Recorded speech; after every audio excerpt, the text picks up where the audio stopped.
I'm going to speak in French. It's okay for everyone? Ok. Bonsoir messieurs, bonsoir mesdames. Je suis heureux de me retrouver encore à l'université McGill. Ça fait exactement un an que j'étais ici. L'année dernière, je vous avais parlé de l'antisémitisme et de tropicalisation de l'antisémitisme. Et ensuite, j'avais abordé dans une autre conférence le problème de l'islamisation et la globalisation en Afrique. Aujourd'hui, j'ai décidé, et c'est un sujet qui m'intéresse puisque ça fait aussi l'objet d'un livre que j'essaie de préparer depuis un certain moment. J'ai Charles qui me demande de le faire, et pourtant moi je demande à ce que nous fassions ensemble sur le nouveau discours sur l'antisémitisme et le racisme. Donc on est en train de réfléchir, mais le premier d'entre nous qui va tirer le premier, il aura le livre qui va sortir. Mais j'espère pouvoir le faire sortir avec lui ou sans lui. Aujourd'hui, j'ai décidé de parler de, en fait, juifs et noirs,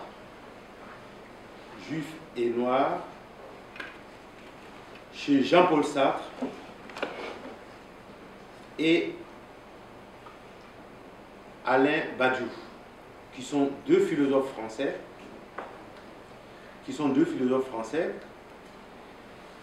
et qui tous deux sont de gauche. Ils sont donc des penseurs de gauche, tous deux qui se sont intéressés à la question de l'antisémitisme. Tous deux ont pris des positions pour le monde africain, pour le tiers-monde. L'un l'a fait après la Deuxième Guerre mondiale, donc après la Shoah. Donc il s'agit de Jean-Paul Sartre, qui a écrit qui a écrit deux livres assez importants. Un qui est Réflexion sur la question juive, qui est un livre assez important. Et puis un deuxième où vous pourrez retrouver encore des références au monde juif, aux juifs, c'est Les mots, où effectivement il décrit un jeune qui veut se sentir patron, qui veut se sentir chef, et alors il va bouffer du juif.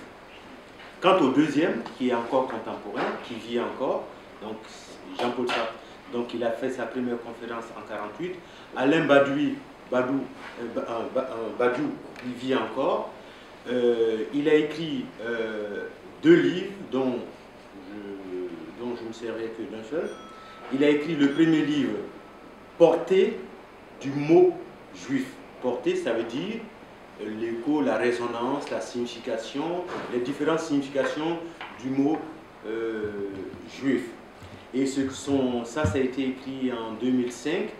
Le deuxième qui m'a obligé d'une certaine manière à prendre position par rapport à lui et à vouloir le comparer à Jean-Paul Sartre, c'est un essai qu'il a écrit avec un monsieur qui s'appelle Éric Razan et qui s'appelle « De l'antisémitisme en France ». Donc, mon intervention va essentiellement se baser sur ces deux auteurs, mais sur deux livres essentiellement. Le premier, c'est Réflexion sur la question juive de Sartre et l'antisémitisme de Badiou. Donc ce sont ces deux livres-là que je prends comme élément de réflexion. Donc ceci étant, j'ajoute encore que M. Badiou n'est pas n'importe qui, c'est un des grands philosophes quand même français contemporains. Mais il ne suffit pas d'être grand, il ne suffit pas d'être intelligent, il ne faut pas être con. Ça aussi c'est important. Lévinas disait de Heidegger que même les génies peuvent être aussi des criminels. Et il y a des personnes à qui on ne pardonne pas. On ne pardonne pas à Heidegger, surtout à Heidegger.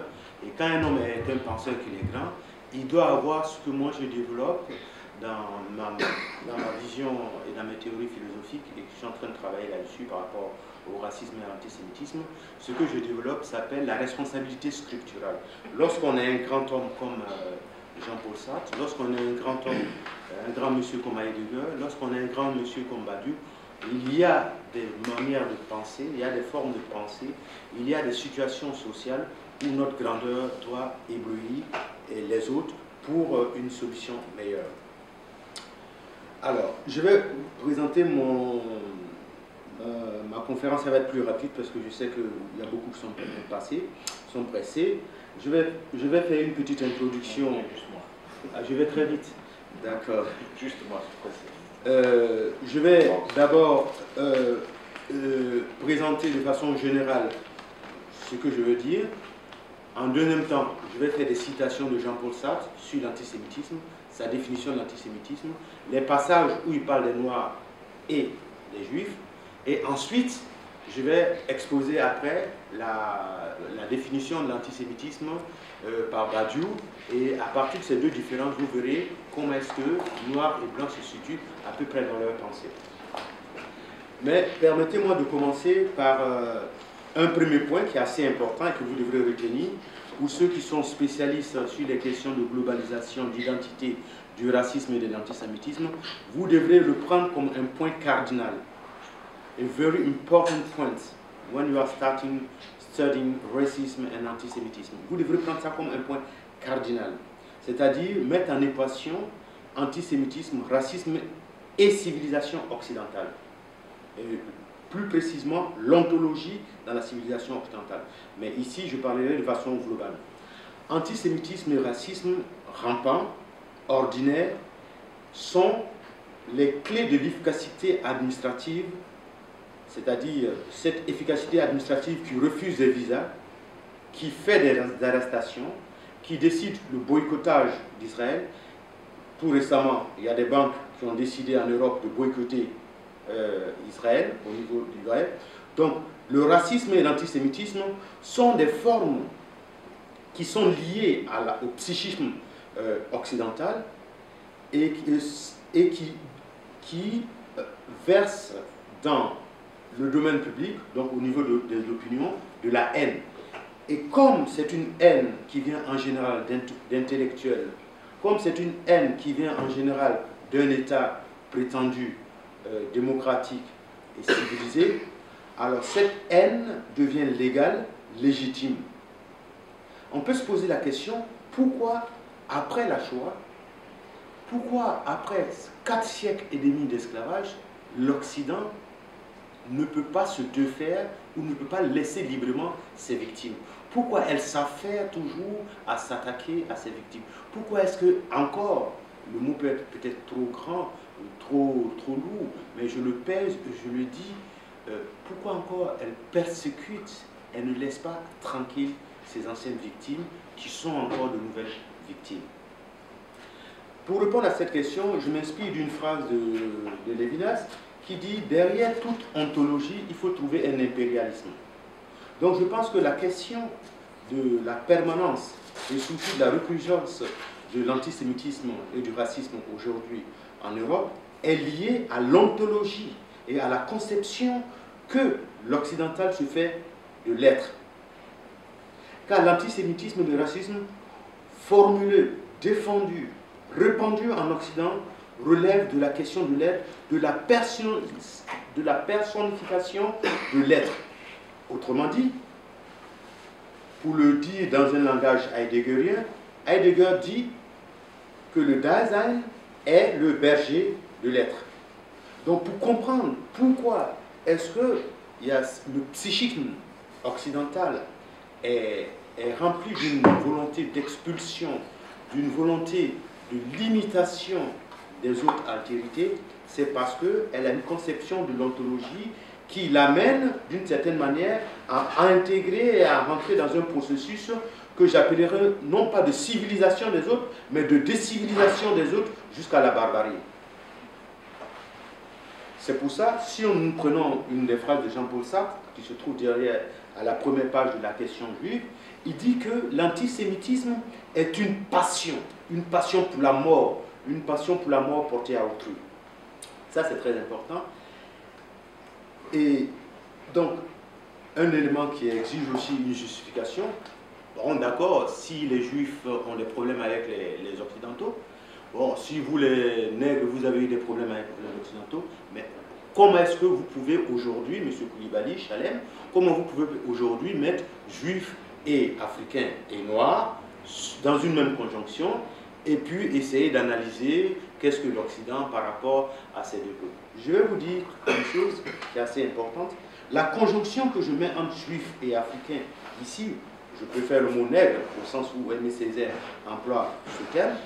Donc la conjonction que je mets entre juifs et nègres dans ma conférence ici relève de quelque chose qui a été depuis longtemps quelque chose de normal. Il était normal qu'un juif et puis un noir, s'ils se trouvaient dans une salle, ils auraient été les premiers à se parler, à se comprendre.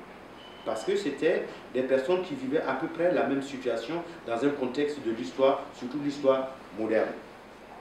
Le « et » se justifie encore parce que si vous voyez les falachas sont la preuve qu'avant que les autres civilisations ne viennent, juifs et nègres, quand même, sont des frères.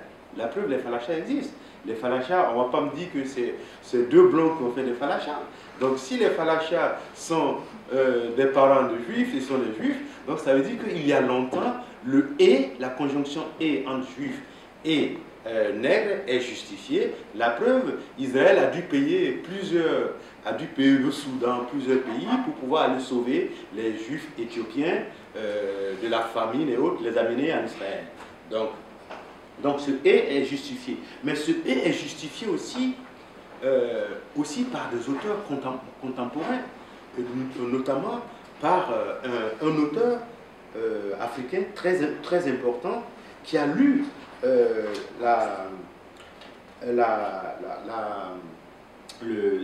Jean-Paul Sartre, et qui était d'ailleurs ami de Jean-Paul Sartre. Il s'agit de Frantz Fanon. Frantz Fanon écrit dans Le Nègre et la psychopathologie. Il écrit à la page, c'est le volume, les œuvres complètes, il écrit, parlant de la description que fait Jean-Paul Sartre du juif. Lui, il interprète. Ce juif, en face de cette montée d'agressivité, devra prendre position. C'est toute l'ambiguïté de ce que décrit Jean-Paul Sartre. Certaines pages de réflexion sur la question juive sont les plus belles que nous ayons jamais lues. Les plus belles parce que le problème qu'elles expriment nous prend aux entrailles. Le juif authentique ou inauthentique tombe sous le coup du salaud. La situation est telle que tout ce qu'il fait est appelé à se retourner contre lui.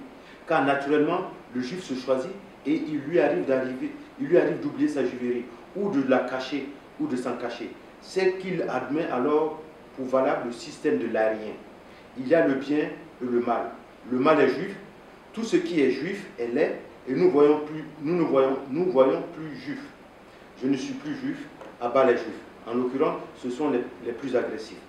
Donc voici ce que dit Jean-Paul Fanon lorsqu'il lit la description de la situation juive par Jean-Paul Sartre. Il voit là les ténailles d'un processus que j'appellerais binéralité. L'aérien, l'homme occidental, c'est l'homme bien. Et le juif est l'incarnation du mal.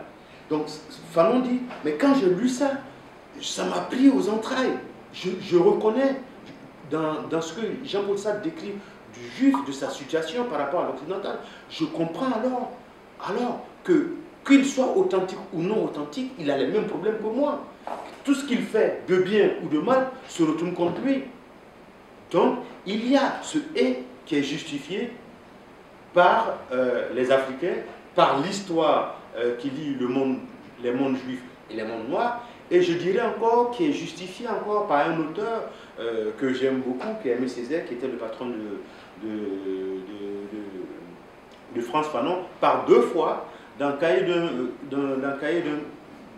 d'un retour au pays natal, et ensuite dans le discours sur le colonialisme. Aimé Césaire dit oui, après avoir tué les Juifs, aujourd'hui, d'autres peuvent prétendre que les Juifs, nous les Nègres, on doit leur dire merci, parce qu'ils ne veulent plus nous mettre dans des fours crématoires. Ils ne veulent plus encore nous mettre en esclavage. Ça, c'est les propos d'Aimé Césaire. Mais ce « et », comment est-ce que je peux encore le justifier lorsque je sais que dans la foule qui a crié il y a une dizaine de jours à Paris, à bas le sionisme, dehors les Juifs, il y avait certains de mes frères qui viennent d'Afrique, certains qui sont originaires d'Afrique, mais qui sont afro-européens. Alors comment est-ce que je peux justifier à cet instant ce et? Personnellement, je pense que parce qu'il y a ces problèmes, que ce et encore se justifie, parce que si nous ne lisons pas très bien le passé, si nous ne savons pas lire notre passé, nous risquerons de nous tromper d'adversaires, nous risquerons de nous tromper de compagnons. Or, il est tout à fait naturel pour moi qu'un juif et un africain sont des compagnons, et la preuve, c'est le premier exemple que j'ai donné, les Falachas existent, et la preuve, il y a, à chaque moment qu'il y a eu une crise en Afrique, ce fut avec les Nigérians, ce fut avec les Ivoiriens, ce fut avec les Soudanais, même s'il y a quelques problèmes, Israël a toujours ouvert sa porte. Et donc ce et est nettement justifié. Mais ce et est justifié aussi, avant d'arriver à Jean-Paul Sartre et l'autre, ce et est justifié aussi par l'histoire de ceux-là même qui ont considéré juifs et noirs comme les mêmes. Et donc je citerai quelques passages d'auteurs entre les deux guerres. On va continuer. Donc Jean-Paul Sartre et donc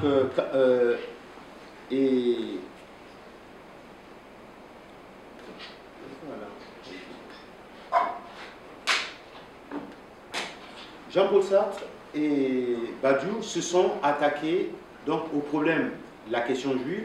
Ils se sont attaqués au problème de la situation du nègre. Et comment est-ce que Jean-Paul Sartre définit l'antisémitisme?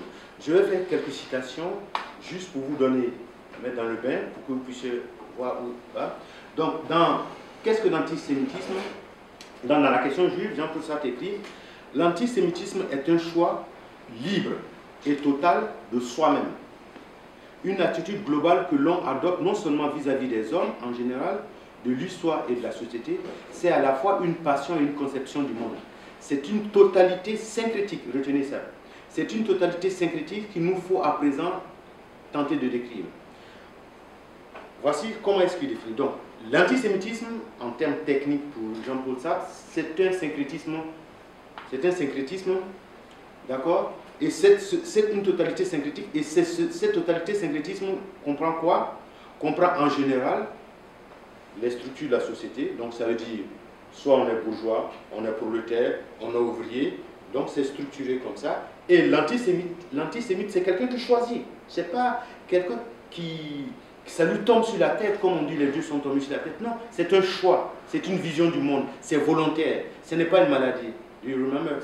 Ce n'est pas une maladie. Je suis de ceux qui recusent et qui refusent foncièrement de considérer les racistes et les antisémites comme des malades. Jean-Paul Sartre dit dans la première page aussi que l'antisémite est un passionné. Mais la passion ne veut pas dire qu'il est fou.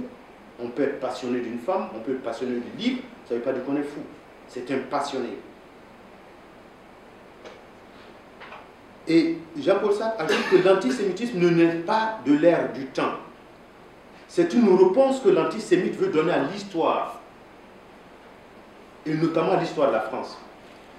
Ici, ce point, revenons à ce que Badiou a écrit. L'antisémitisme, pourquoi aujourd'hui en France? Pourquoi en France? Justement en France, parce que la France est le pays qui donne, en musique on dit le la, non? J'ai raison. Hein? Le la, oui. Ouais, qui donne le la à ce phénomène. Jusqu'à Gobineau, rappelez-vous, jusqu'à Gobineau, les thèses antisémites et racistes viennent de ce monsieur. Et ce monsieur est français. Ce monsieur a précédé toutes les théories racistes, racialistes et tout ce que vous voulez. Et dans l'antisémitisme de Plume, les Drummond et autres se réclament de Gobineau comme étant leur père. Ils disent, c'est écrit, que ce ne sont pas les Allemands qui ont inventé l'antisémitisme, que c'est eux les Français. Donc cette réalité synthétique, cette totalité synthétique est un positionnement social, une vision du monde Et à partir de cette vision du monde, que ce soit en démocratie ou pas en démocratie, l'antisémite ou le raciste, puisque c'est pareil,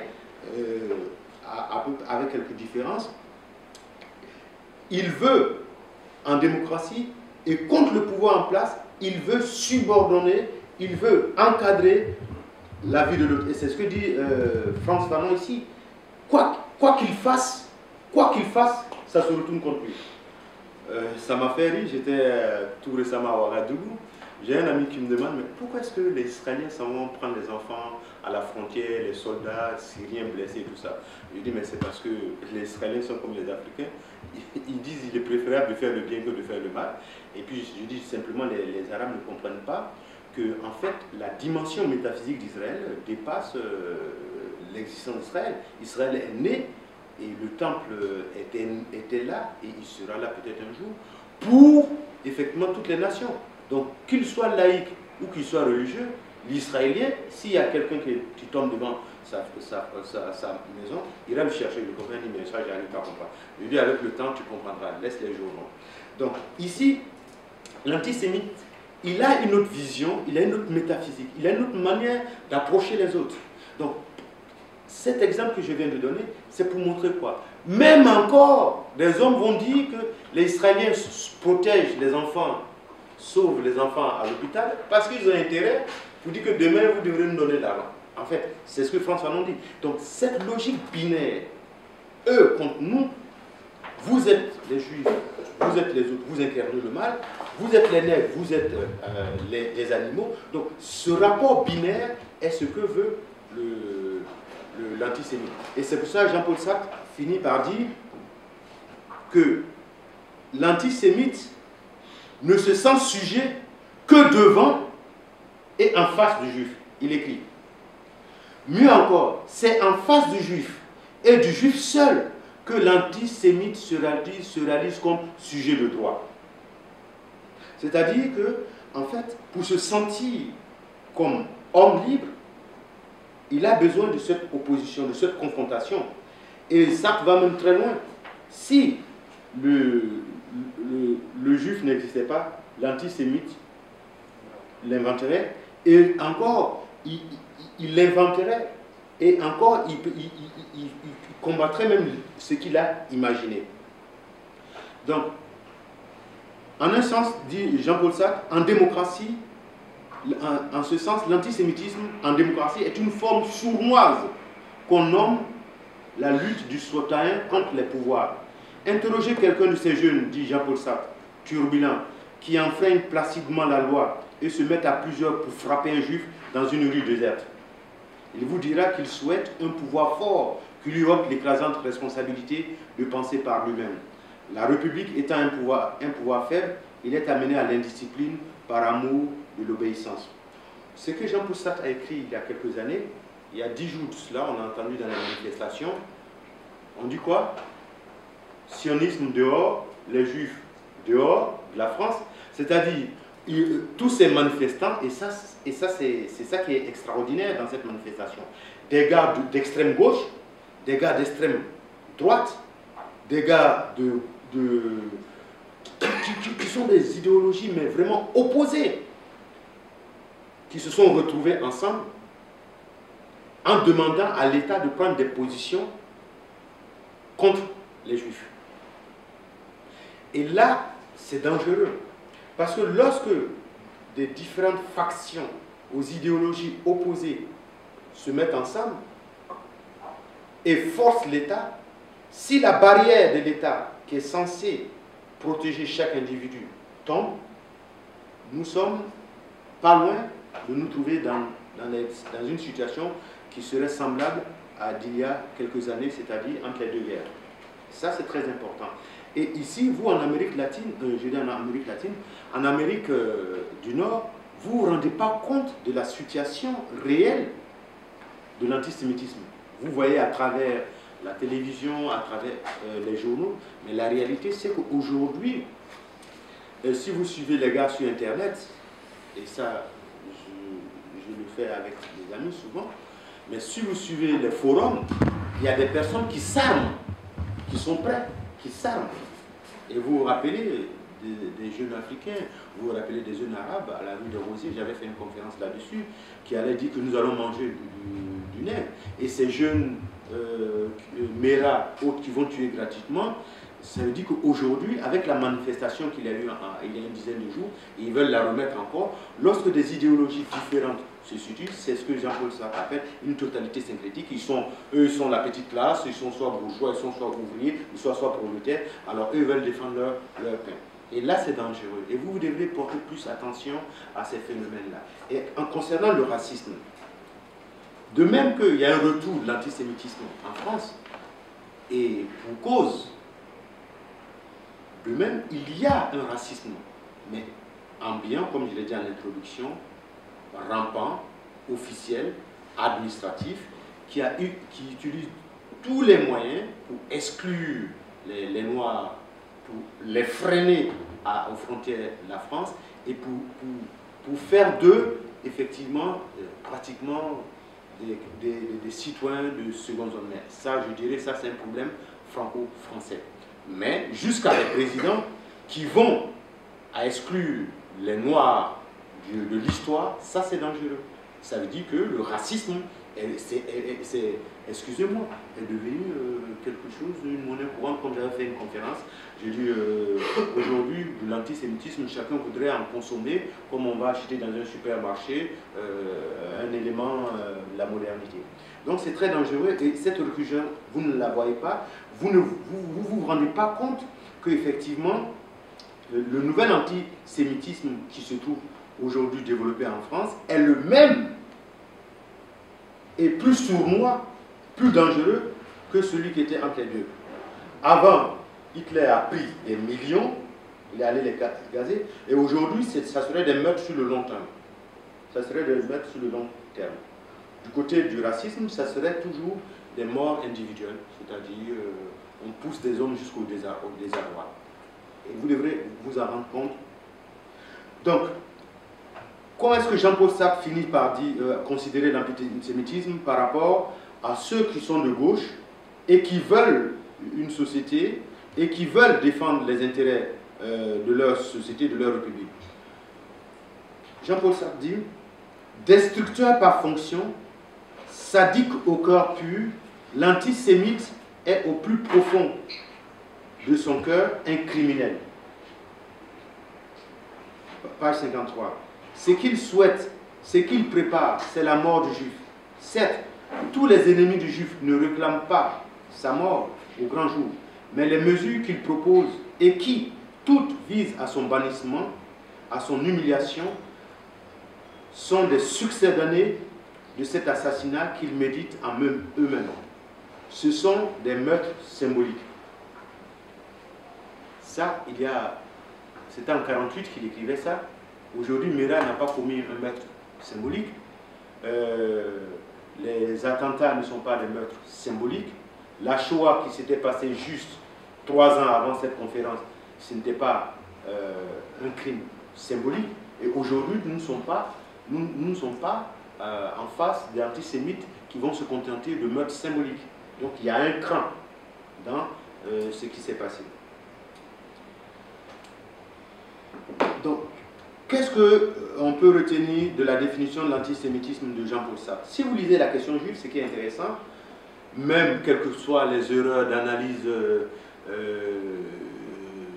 que Jean-Paul Sartre fait au niveau de sa conception de la dialectique, parce que c'est toujours un sujet qui détermine un objet, ce n'est pas le juif qui détermine son destin, c'est l'autre qui détermine son destin. En dehors de ces éléments de méthodologie dialectique qui passent, qui passent mal pour certains, mais il faut reconnaître que dans ce bouquin, Jean-Paul Sartre a pris une position, il s'est engagé, et cet engagement, je pense que c'est ce qui nous manque aujourd'hui chez la plupart de ceux qui ne sont pas juifs, et même souvent chez certains qui sont juifs. Je vois quand nous avons engagé des communications entre juifs et africains, on voyait des juifs qui ne voulaient pas avoir affaire à ce genre d'association pour défendre. Et Jean-Paul Sartre, je vous donnerai les conclusions sur sa définition de l'antisémitisme. Jean-Paul Sartre écrit: page 161. Et c'est sa conclusion, puisque je vais la comparer à la conclusion. On apprend qu'une ligue juive contre l'antisémitisme vient de naître. J'en suis enchanté. Cela prouve que le sens de l'authenticité se développe chez les Israélites. Mais cette ligue sera-t-elle bien efficace? Beaucoup de juifs, et des meilleurs, hésitent à y entrer par une sorte de modestie. Je pense que ce n'est pas aux juifs qu'il appartient de faire une ligue militante contre l'antisémitisme. C'est à nous. Il souligne nous. La cause des Israélites serait à moitié gagnée si seulement leurs amis trouvaient les moyens pour les défendre. S'ils trouvaient un peu de passion et de la persévérance que leurs ennemis mettent à les perdre. Ça, c'est la première conclusion de Sartre. Deuxième, et ça, c'est la conclusion finale, et ça, c'est là où le texte de Jean-Paul Sartre est très fort. Pas un seul Français ne sera libre tant que les Juifs ne jouiront pas de la plénitude de leurs droits. Pas un Français ne sera en sécurité tant qu'un Juif en France et dans le monde entier, il met en italique le monde entier, pourra craindre pour sa vie. Voici à peu près ce qu'on peut retenir de Jean-Paul Sartre. Mais qu'est-ce que Jean-Paul Sartre dit et qui intéresse, et qu'on verra, qui intéresse le noir et qui m'intéresse dans mes recherches? D'abord, la notion du corps.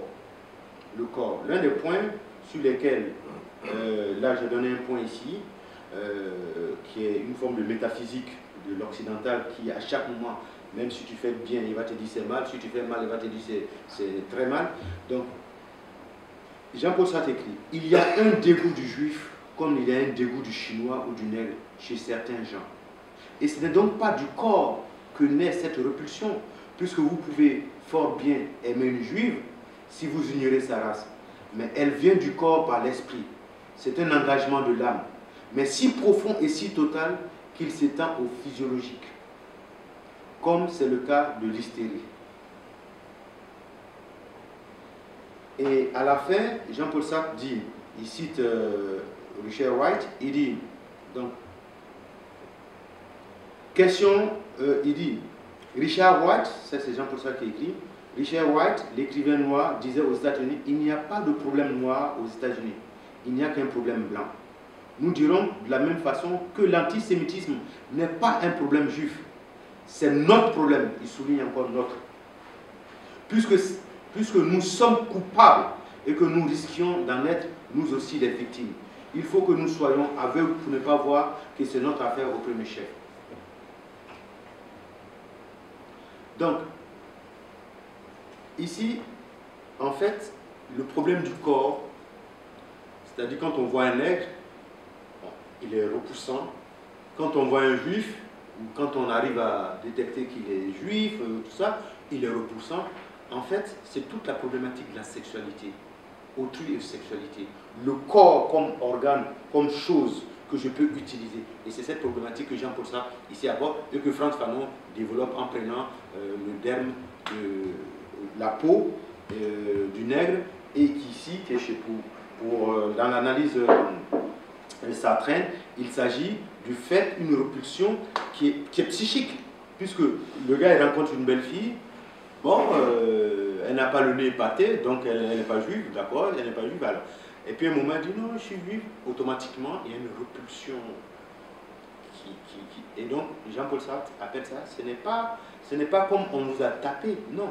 C'est dans sa tête, comme je l'ai dit en introduction, c'est le psychisme même de l'occidental qui est formulé, et comme dit Lévinas, repousse, refuse ce qui est étranger. Donc cette définition étant faite, je passe à celle de Badiou. Badiou est, comme je l'ai dit, un des philosophes importants du XXe siècle. Mais, comme je dis, l'importance d'un homme ne se mesure pas forcément au diplôme qu'il a, non pas simplement au génie qu'il a, mais surtout à son génie éthique et moral. Et donc, du point de vue de l'antisémitisme, comme on a vu, et comme on a pu le présenter à partir de Jean-Paul Sartre, l'antisémitisme est un problème éthique et moral. C'est pour ça que Jean-Paul Sartre a dit nous sommes coupables, nous ne devons pas laisser quelqu'un d'autres, même pas les juifs, monter leur association pour se défendre, c'est nous qui devrons le faire. Lorsqu'il dit que le rejet du corps noir ou du corps juif est quelque chose qui ne vient pas, qui n'est pas physiologique, mais que ça vient de l'esprit, c'est ce qu'il essaie de nous montrer, que c'est la question de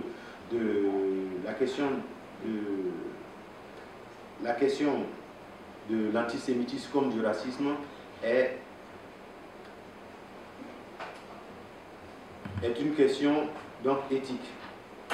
Maintenant, Alain Badiou commence aussi, il a chez lui des définitions de l'antisémitisme qui sont des définitions qui vont vous faire sauter, qui vont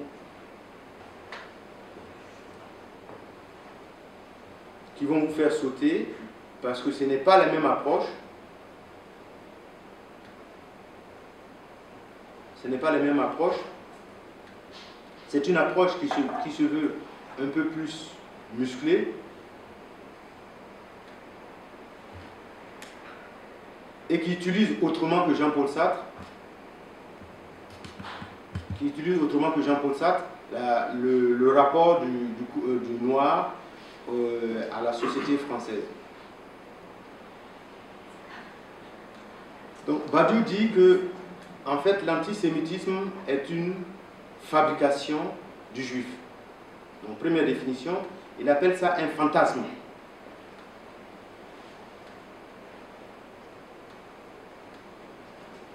Dans le premier chapitre de son livre, il dit, dans un contexte qui se développe, c'est dans ce contexte, c'est-à-dire dans les années en 2000, il a écrit son livre en 2011, donc de 2000, donc il fait référence de 2002 jusqu'à 2011, il dit, dans le contexte de la France, se développe une campagne dénonçant l'antisémitisme. Or, ça c'est ce qu'il dit, dénoncer la poussée d'antisémitisme, donc chez lui il n'y a pas de recrudescence de l'antisémitisme, l'antisémitisme a disparu, est un bon moyen pour détourner l'attention de la sanglante opération Rempart, ou mieux encore pour la présenter comme une mesure défensive, dans le contexte d'une montée générale de l'antisémitisme. Donc qu'est-ce qu'il dit? Il dit que l'antisémitisme en fait est une invention pour détourner l'attention sur ce qui se passe en Israël. Voici une première définition de l'antisémitisme par Badiou. Donc,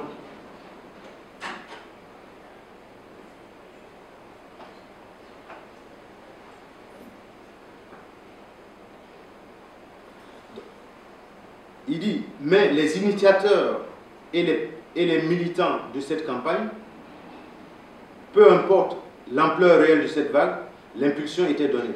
Donc pour lui, en fait, l'antisémitisme d'aujourd'hui en France est un antisémitisme fantasmagorique. C'est les juifs qui l'inventent. Il n'existe pas. Jean-Paul Sartre montrait que c'est le sémite, dans sa tête, dans sa passion, dans son besoin de s'opposer à l'autre, qui crée l'antisémitisme. Ici, l'antisémitisme est un instrument qui est créé par le juif pour instrumentaliser les autres. En fait, il y a deux éléments. Un, pour permettre l'alia. Deux, pour instrumentaliser et détourner les regards sur ce qui se passe au Moyen-Orient.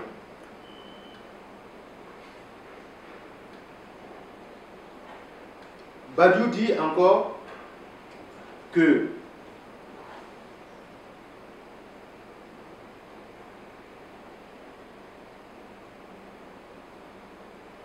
taxer ces jeunes, donc il dit ici les jeunes arabes, les jeunes noirs, d'antisémites, alors que ce qui le reproche aux juifs n'est rien d'autre qu'un problème politique, c'est encore inventer de toutes pièces l'antisémitisme.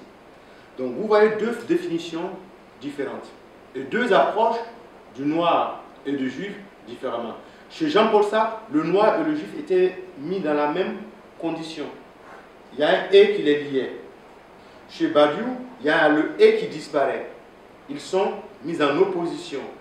Et encore plus grave, chez Badiou, il est fait en sorte que les jeunes ont libre cours de s'exprimer comme ils veulent devant le juif, qu'ils soient noirs, surtout si les noirs, les prolétaires et pauvres, s'il est arabe ou banlieusard, il peut tout faire, il peut tout dire, il peut dire à mort le sionisme, à mort les juifs, il peut aller à la rue des Rosiers, dire qu'il mange des juifs, alors il est justifié. Pourquoi? Dit Badou, parce que ce qu'il formule là est un problème politique et qui doit être réglé politiquement. Mais l'antisémitisme, comme le racisme, sont effectivement des éléments politiques. Tu ne peux pas justifier un discours, tu ne peux pas justifier un discours d'expulsion, de haine, qui déjà se passe dans un terrain qui est politique. Donc voici cette approche de Badou. À la conclusion de son livre, je vais un peu plus vite, à la conclusion de son livre, qui diffère de la conclusion de Jean-Paul Sartre, je lui fais du pour que vous puissiez poser des questions, il dit, il ne s'agit plus de réagir, il ne s'agit plus de réagir, il s'agit d'attaquer. C'est-à-dire, il ne s'agit plus de se laisser tourner en rond par les personnes qui instrumentalisent l'antisémitisme, c'est-à-dire les juifs qui instrumentalisent l'antisémitisme, mais il faut attaquer ces personnes-là qui osent attaquer d'autres personnes, c'est-à-dire qui osent attaquer les Noirs et les jeunes des banlieues. Il faut aller à l'offensive. Et nous voyons que tout ce qui s'est passé depuis ces derniers temps relève de la justification de la haine développée par les intellectuels. Entre les deux guerres mondiales, il y a eu cette haine qui a été développée à l'égard du juif. Pendant des siècles et des siècles, l'occidental a développé la même haine face à l'homme noir. Et jusqu'aujourd'hui, jusqu'aux personnalités politiques, le noir n'est pas encore entré dans l'histoire. Il n'y a pas pire insulte face à un peuple d'une vieille tradition et d'une vieille civilisation que le peuple noir, même s'il est éparpillé, même s'il n'a pas une religion unique, mais il n'y a pas plus grande insulte de considérer que moi, Chalem, je ne suis pas encore entré dans l'histoire, ou que ma mère n'est pas entrée dans l'histoire, ou que nous sommes des sous-hommes. Parce que seuls les humains sont dans l'histoire, même les animaux qui nous accompagnent aussi ont leur trace dans l'histoire. Donc voici ces deux perspectives, grosso modo, que j'ai voulu vous présenter pour que vous puissiez avoir l'envie de relire Jean-Paul Sartre, de relire surtout les écrivains de ces deux entre-guerres pour pouvoir bien comprendre ce qui se passe aujourd'hui. Parce qu'on sous-estime le retour du racisme et de l'antisémitisme en France. Les gars sous-estiment. Et la question à laquelle je ne réponds pas ici, je répondrai à Harvard, c'est pourquoi en France? Pourquoi en France?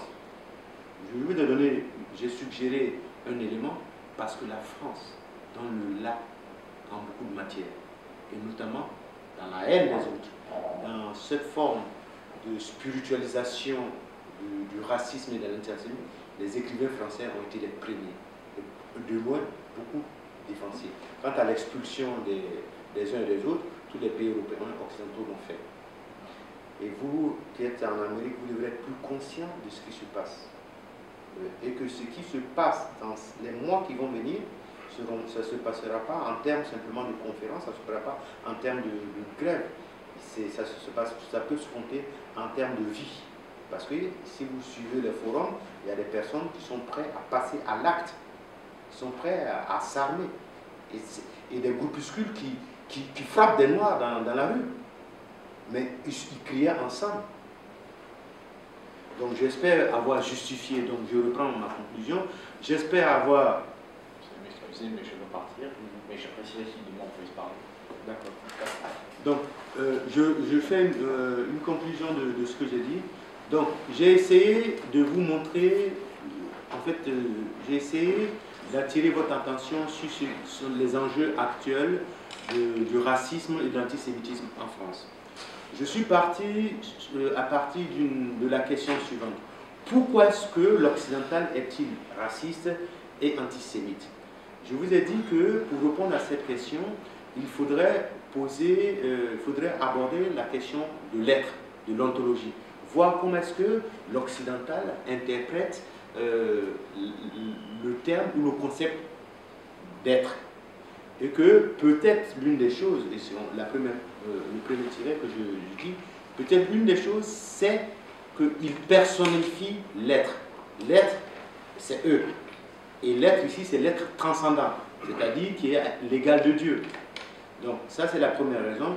Deuxièmement, j'ai essayé de vous montrer que la définition de l'antisémitisme de Jean-Paul Sartre, elle était une définition empathique.